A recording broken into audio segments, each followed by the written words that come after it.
شروع کرتا ہوں اللہ تعالیٰ کے نام سے جو بڑا مہربان نہایت رحم والا ہے۔ ابو ہریرہ رضی اللہ تعالیٰ عنہ کہتے ہیں کہ رسول اللہ صلی اللہ علیہ وآلہ وسلم نے فرمایا،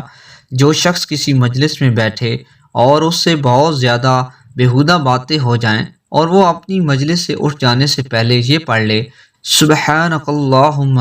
وبحمدک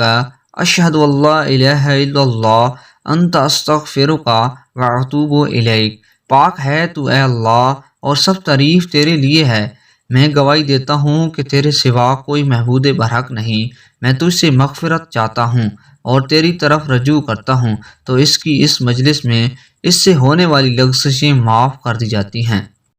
ابو ہریرہ رضی اللہ تعالیٰ عنہ کہتے ہیں کہ رسول اللہ صلی اللہ علیہ وآلہ وسلم نے فرمایا، جسے اچھا لگے اور پسند آئے کہ مصائب و مشکلات اور تکلیف دہ حالات میں اللہ اس کی دعائیں قبول کرے تو اسے کشادگی اور فراغی کی حالت میں کثرت سے دعائیں مانگتے رہنا چاہیے۔